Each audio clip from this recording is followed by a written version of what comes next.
found today's decision disappointing, but not unexpected. And Gershkovich's lawyers say he'll again appeal his detention, although that next hearing won't come until late May. That is NPR's Charles Maynes in Moscow. Thank you, Charles. Thank you. This is NPR News. And it's on WNYC.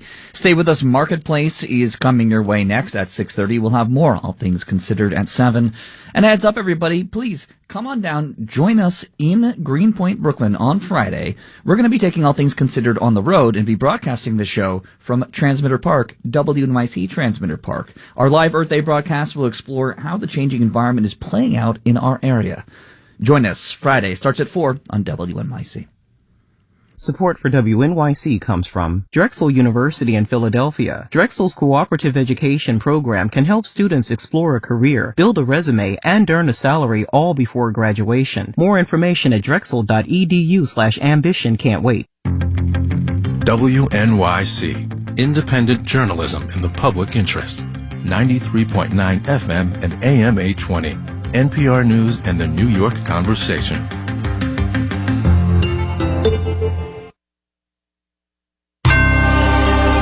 Marketplace is supported by Progressive Insurance. The Name Your Price tool provides a range of coverage options. Progressive.com. Price and coverage match limited by state law. In which we talk banks. We'll do a little import-export over in the UK. And we'll tell you how welfare policy in this economy got to where it is. From American Public Media, this is Marketplace.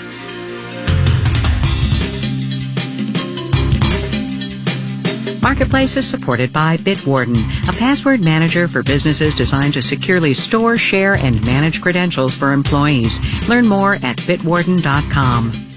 And by Baird, dedicated to attracting and retaining talent from across the financial industry, providing continuity for clients. More at bairdifference.com. And by ChargePoint, fueling an electric vehicle is as simple as plugging in a phone. Learn more at chargepoint.com. ChargePoint, driving a better way. In Los Angeles, I'm Kai Risdell. It is Tuesday, today the 18th of April. Good as always to have you along, everybody. We are going to begin today with a little bit of behavioral economics, sort of a what would you do kind of thing. Apple, you might have heard, is out with a new FDIC-insured savings account. They're working with Goldman Sachs. The account offers a bit better than 4% interest. And maybe you said to yourself when you heard that, 4% is pretty good, especially because the average interest rate on a savings account right now is below 1%. That is, by the way, according to Bankrate.com. They track that kind of thing. And then at the same time, you might also be thinking, do I really want to go through all the online forms and close my old account and click through all the terms and conditions and all the rest that I'm going to have to do just to get that better rate? Well, to a certain extent, it turns out that the banking system kind of depends on you saying, it's not worth it. Here's Marketplace's Matt Levin to get us going. When Rohan Shah wanted to close his checking account, savings account, and credit card at a large national bank, first he went to the chatbot, which even in the ChatGPT era still directed him to a phone number, and then... And I had to speak to 3 different people to do that, fill 3 different forms, things like that. So they don't make it easy. Shah works for the consulting firm Simon Kucher. They do consumer research around this type of stuff. According to their data, about 30% of banking customers wouldn't switch banks just to get a better interest rate on their savings or to get some other incentive. Some stay with their current bank out of loyalty, but others just don't want the hassle. There is a segment of customers that would not go through it because of this process. Or maybe they don't want to change their direct deposit information or that Netflix subscription they used their debit card for 15 years ago. There's actually an economic phrase for this, says Greg McBride at Bankrate. Deposit stickiness is a term that's used to indicate whether or not deposits that come in are likely to stay with the bank or if they're likely to flee and chase better returns elsewhere. Now, that stickiness has its benefits for the financial system. Just ask Silicon Valley Bank whether they wanted more adhesive on their deposits.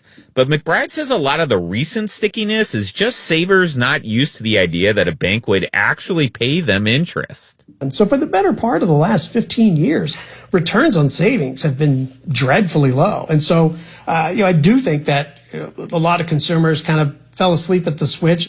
Younger savers, though, are doing more comparison shopping since the Fed began raising rates, says Chanel Bissett at NerdWallet. It appears that younger folks do seem to have a bit more comfort with online-only banks, which are typically the ones that are offering the highest interest rates. And younger customers are less likely to need a mortgage or other services you're more likely to get at brick-and-mortar banks. I'm Matt Levin for Marketplace. On Wall Street this Tuesday, things do not get much flatter than this. I will tell you what, we'll have the details when we do the numbers.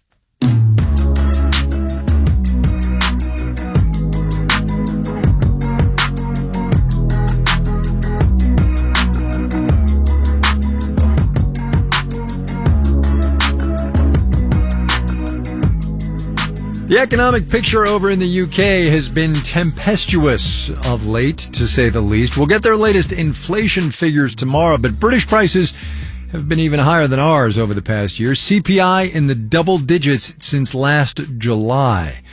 On top of that, there's been almost a year of widespread union strikes across the country, mostly over pay and the high cost of living.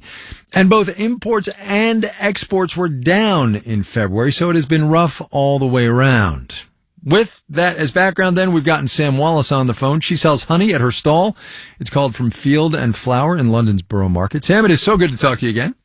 Thank you. Thank you. Good to talk to you too, Kai. So as you don't need me to tell you, and as I said up in the introduction, things are a little tricky right now over there. And I guess, first of all, the question is, as every time I talk to you, how's business? Well, broadly speaking, it's okay. I mean, I sound a bit hesitant. It is okay. It's good. It's fine. January, February, weather-wise here is pretty bleak. And so, you just don't want to go out. So traditionally, that's a low turnover kind of period for us. And that's been true this time round, but not fatal or anything, just kind of as expected. Yeah. And actually, we've just been doing our calculations for what we call our Easter trade. And actually, we've done pretty well. We've had some tourists come. There's definitely more international visitors coming. We're feeling quite good at the moment, cautiously optimistic. Is it just you and your husband in the shop, or do you have staff? And what I'm trying to get at is hiring and the labor market over there. Could you hire an assistant shopkeeper if you needed to? Oh, if we needed to now, no, probably. Well, yes, we could eventually. It's been tricky. We have 2 young ladies who work for us. And so we were very lucky, but we have colleagues effectively who, and fellow traders who cannot find staff. It's very hard. It's very hard. Partly, I think a lot of people went home if home was elsewhere than the UK, at the pandemic, and certainly either before or during and if they could. And then I'm sure it's been relatively reported, but Brexit certainly created an uptick of people who are perhaps not keen to be here or didn't know where their future lied, and they decided to go back. And that includes lots of my friends, actually. Yeah, Brexit has gotten some press. I think that's a safe assumption that you can make. But let me ask you about it, since you brought it up. Here we are, like 3 years on from the actual separation date. I honestly forget how many years since the vote. Are you still dealing with the after effects? You must be, right? Oh, constantly. Yes. I mean, I feel like a bit like a broken record. And I feel a bit like we have a constant, what would be the right word for it? Like an axe is probably a slightly dramatic sense of it, but a certain kind of foreboding. There's always something hanging over us because there's lots of new regulations. So prices have increased for us, partly because our beekeepers' seasons haven't been great, but absolutely because the pound has been weaker against the euro. And we use good services that give us, very competitive conversion rates, but we have lost a lot of sort of percentage points on the conversion. And then we have more trade costs. So we have transport costs have gone up. So our transporter have put their prices up by about 10%. And then we pay customs charges, which we never paid before. So look, why don't you just say, relatively speaking, and I get that this is a tricky decision for you to make, why don't you just say, the heck with Europe, we're going to source our stuff elsewhere? Well, we're sort of doing that. I mean, we wouldn't say to heck with Europe. I mean, frankly, I guess we think of ourselves as European, and I have to say some of our best honey, like the most fantastic honey, the honey that started it all, if you will, comes from Italy, and they are that beekeeper. Wait. What was the honey that started it all? Tell me about the honey that started it all. It was a cherry flower honey from Italy, from Piemonte. I, as an English person, was just like, what do you mean cherry flower honey? And of course I tried it, and the age-old stereotype and cliche of Italian food culture is sadly absolutely true, because it was marvellous. So yes, that is where it began. That said, with barriers to trade, it being not frictionless anymore, we'd be mad not to look elsewhere. So we have actually just started a conversation with a beekeeper and essentially an ecologist who runs a cooperative in Africa, representing places like Ethiopia and Madagascar and Kenya. And so we're trying some really interesting stuff, which is exciting. I can't help but notice, Sam, that you've never once in all of our conversations going back 4 years now, you've never talked about American honey. I'm just saying. Do you know what? We have customers coming from the States who tell me wherever they're from, be it Oklahoma, be it the West Coast, wherever it is, that they produce these great honeys, and they always promise me they're going to bring me some back, and they never do. So I'm up for that, you know. I'm very up for that. Well, For look, sure. if you have American honey and you're going to the UK, swing by the Borough Market. The name of the shop is From Field and Flower. Sam, tell Sam Wallace that I sent you, and she'll know exactly what you're talking about. Sam, thanks a lot. I really appreciate it. Thank you so much, Kai. Take care. You too.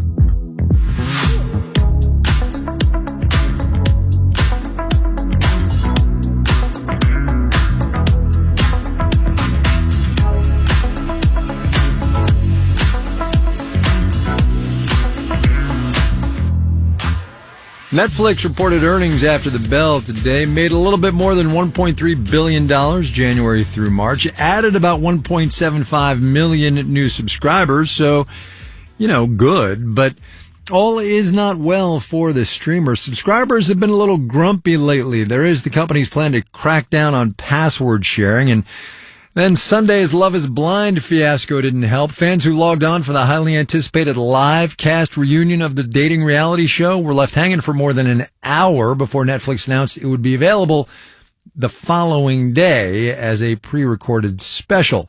The company says the delay was because of technical difficulties, but what is a streamer doing trying to pull off a live broadcast anyway? Marketplace's Savannah Marr has that one.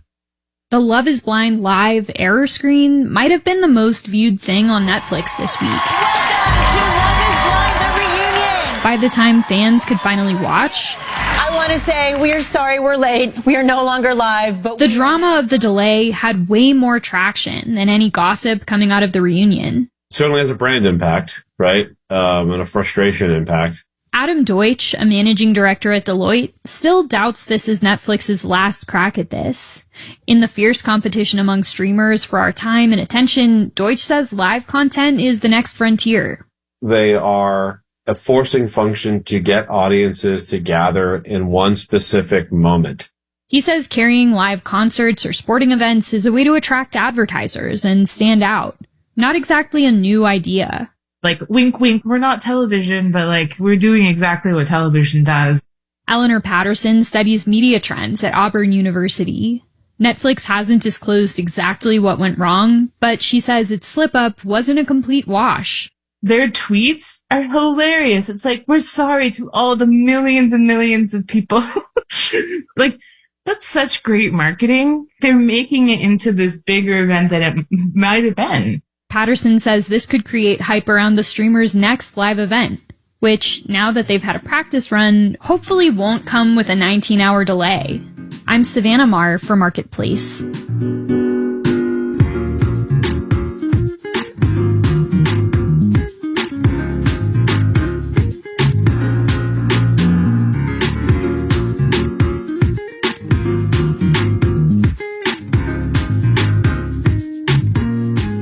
Coming up. The purpose is to add color to what's happening in the economy. As one does. Hello. But first, let's do the numbers. Dow Industrials basically flat today, down 10 points, 33,976. NASDAQ down 4 points. NASDAQ, I don't know what the NASDAQ is, down 4 points, basically flat there as well, 12,153. S&P 500 up 3 points.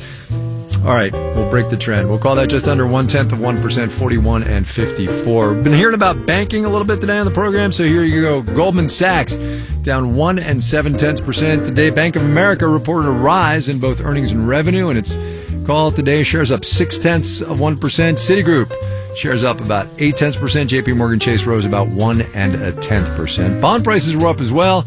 The yield on the 10-year T-note fell to 3.57%. You're listening to Marketplace.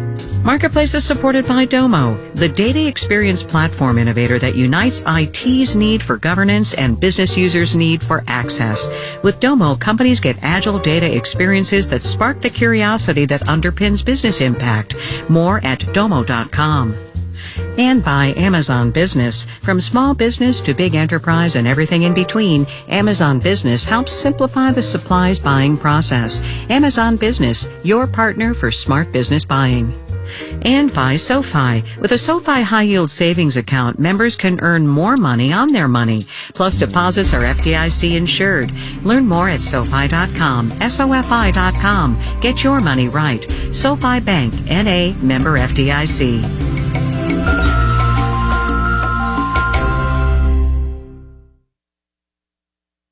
WNYC is supported by Audible Theater's Sorry for Your Loss, a new show from writer Michael Cruz Kane that tackles the pain of unexpected loss with unexpected comedy. Previews begin April 28th. Tickets and more at sorryforyourlossshow.com. People seeking asylum in the U.S. face yet another obstacle. The way to get a hearing is through an app, and like so many apps, it never quite works as intended. That's one user saying something always goes wrong. With a rise in asylum cases and a glitchy app, how are people navigating? On the next Morning Edition from NPR News. Weekday mornings on WNYC. You're listening to Marketplace on WNYC. In the 7 o'clock hour of All Things Considered, we'll get the latest from Sudan, where millions of people, roughly a third of the population, face a humanitarian crisis as rival generals fight for power. That and more at 7 o'clock. This is Marketplace. I'm Kai Risdal. The immediate banking crisis of last month, the collapse of Silicon Valley Bank and Signature, has eased mostly. Depositors were bailed out, shareholders weren't, and critically, other mid-sized banks were able to get their hands on cash fast, just in case their depositors got nervous and asked for their money back. Some of those mid-sized banks got that cash from Federal Home Loan Bank, sort of a banking co-op regulated by the federal government. Marketplace's Nancy Marshall-Genzer is on explainer duty today. It's 1932. The housing market has been devastated by the Great Depression, so Congress creates the Federal Home Loan Bank System to give mortgage lending a boost. The system consists of 11 regional banks. Yannicka Ratcliffe at the Urban Institute says it works like a co-op owned by local private banks. The member banks can get low-interest loans from their local Federal Home Loan Banks. They act as shock absorbers to prevent another total collapse of the banking and financial system that we experienced in the Great Depression. Most recently, Federal Home Loan Banks helped their local bankers absorb the shock of the collapse of Silicon Valley Bank. The home loan banks are doing exactly what they were set up to do. Jarrett Seberg is an analyst at TD Cowen Washington Research Group. He says after the collapse of SVB, more mid-sized banks turned to Federal Home Loan Banks. They're providing liquidity to the banking system. But their original mission focused on home loans. It's even in their name. The federal government regulates and informally backs Federal Home Loan Banks. They're exempt from most taxes. In return, they have to dedicate at least 10% of their earnings to affordable housing through things like grants to developers building affordable homes. Advocates like Sarah Brown, head of Mountain State Justice in West Virginia, want to up that to 20%. Brown says that would be a way to use this federal system to get the most benefit to people who are really struggling to be able to afford good quality housing. I wanted to see what the Federal Home Loan Banks thought of that idea. I reached out to them but didn't hear back by deadline. I'm Nancy Marshall-Genzer for Marketplace. I don't know what's on your spring reading list, but I myself am going to be turning the pages of the Beige Book tomorrow, along with business journalists and economists everywhere, trying to get an anecdotal sense of what's happening in this economy. Marketplace's Elizabeth Trovall has our preview. You might call the Beige Book an anthology, where each of the 12 Federal Reserve districts writes its own chapter. Emily Kerr with the Dallas Fed says the Beige Book, which these days is more of a manila decorated PDF, is actually vibrant.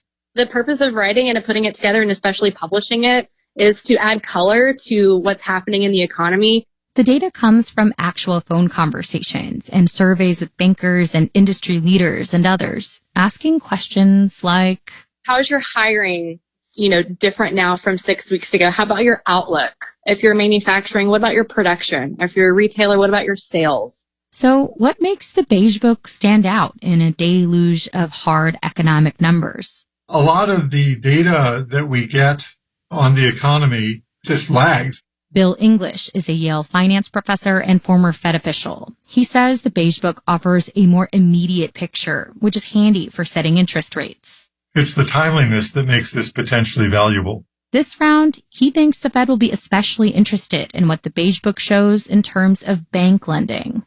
Texas State University economics professor Ren Zhang says the report isn't just useful for the Fed. Other investors, they can also read the Beige Book and see, the Fed's evaluation of the current economic conditions. But Zhang says the Beige Book has its limits. Its relevance fades after a few weeks.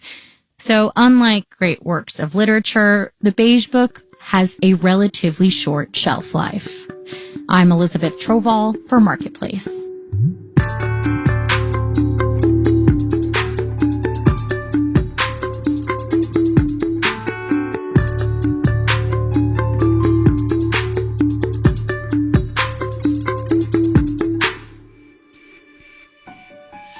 Among the policy conditions House Republicans are floating as they try to leverage the federal debt limit are new work requirements for millions of low-income Americans who get health insurance and food stamps and other financial help from the federal government. Rules that say people have to prove they are working or looking for work to get those benefits.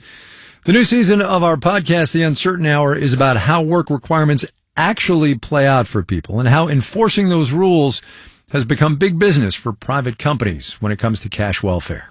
So on the theory that it's always good to understand how we got to where we are, Marketplace's Peter Balonon-Rosen has the surprising origin story of the rules of modern welfare. People in Newburgh, New York still remember this rumor from the 1950s and 60s that claimed poor people were moving to the city to live on welfare rather than work.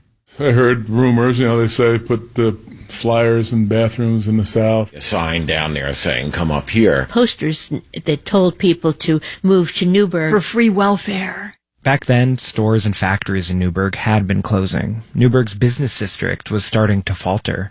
And this rumor became shorthand for why. Then city manager Joseph Mitchell latched onto it. A balding, middle-aged man, often dressed in suit and tie, he railed against supposed welfare cheats.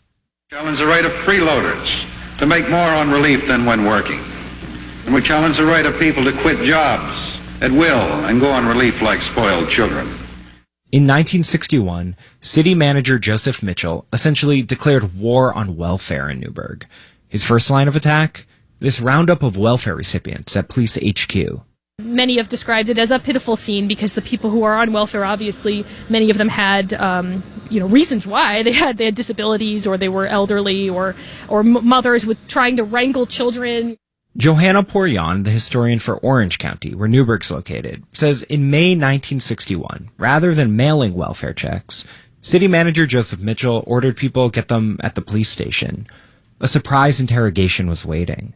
Police grilled welfare recipients about their identity, their sex lives, their drinking habits, when they last worked, and came up totally empty-handed. I don't think that they were able to find anybody who was truly a chiseler, as they like to call people who were taking advantage of the system. But to city manager Joseph Mitchell, that was proof he'd have to double down. The 900 or so people getting welfare in Newburgh, which included children, only made up 3% of the city. Actually slightly below the statewide average. Still, city manager Joseph Mitchell put together 13 strict new welfare eligibility rules. Do you hear this being called the 13-point plan? Do you hear it being called the Mitchell plan? This plan that would influence welfare rules across America. Inside these 13 points came a big idea. Make sure welfare recipients who can work are working. Like this rule that required all able-bodied men on relief to work for the city if they weren't working already. Plus a rule that really turned heads, that newcomers could only get welfare if they had proof a job offer brought them to town. Jan says at the time, new black people had been moving to Newburgh from the South. When you talk about a newcomer, who are you really talking about? It's not new faces, it's new faces of black men and women and children. Over the course of the 50s, Newburgh had gone from 1 in 16 Newburghers being black to 1 in 6. Reporters came to town to push the city manager on this rule that made welfare for newcomers contingent on proof of a job offer. Mr. Mitchell, do you feel that a person ought to be permitted to move freely from one state to another in search of job opportunities? Absolutely. But do you really, if you set up standards that rigid? No, let me put it this way. Migration, improvement, opportunity is the American way. Of course. But not at the expense of the taxpayer. The New York Amsterdam News denounced the plan as illegal black codes. The NAACP urged state and federal politicians to intervene. The Newburgh story took over the press. On one side, people argued stricter welfare rules were needed to weed out lazy people. On the other side, editorials called Newburgh's code cruel and unusual punishment for the crime of being poor. Today, Newburgh city manager is a national figure, carrying his war against welfare far beyond the tiny boundaries of his city. Eventually, state courts barred most of Newburgh's welfare rules from staying in effect, saying city officials didn't have authority to carry them out. City manager Joseph Mitchell's next move was to work for the white supremacist group, the Citizens Councils. Here he is as a guest on their TV show created to drum up public opinion against integration. Do you feel the majority of the nation is with us, is with the principles of the Citizens Councils on this racial issue? Oh, yes. There's no question about it. There is strong feeling about racial integrity. It's a necessity to the preservation of our social order.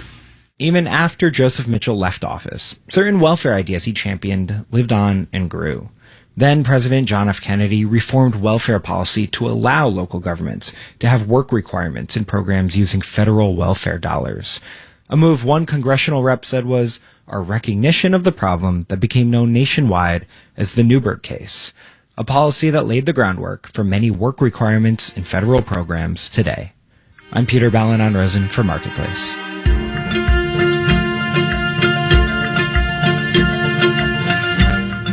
There is plenty more where that came from, the history of work requirements and how those requirements have become a business opportunity. It's all on the new season of The Uncertain Hour. You can subscribe wherever you get your podcasts.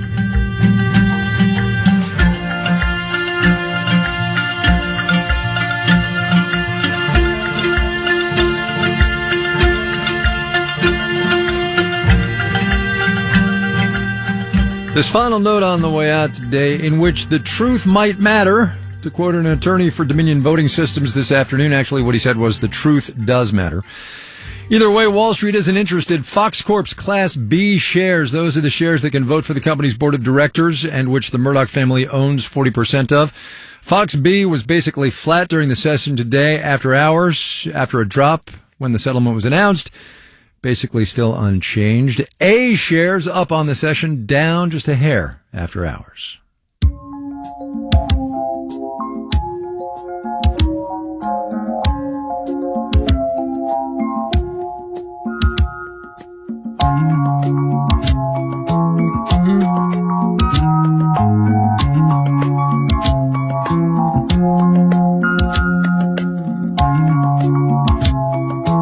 Marketplace is supported by Dana-Farber Cancer Institute, where research on how to fight a protein that keeps cancer cells alive is leading to new therapies for some blood cancers. Danafarber.org/stories.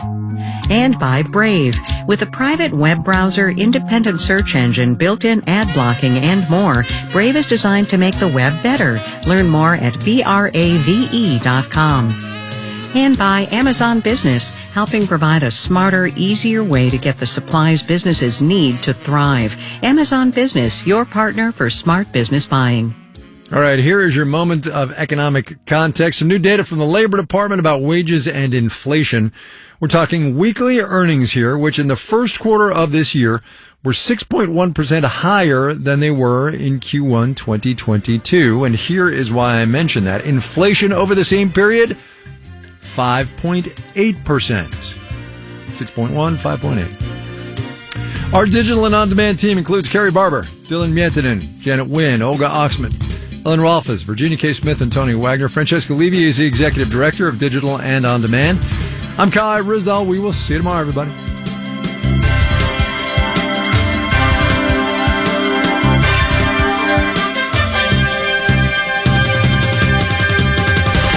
This is APM.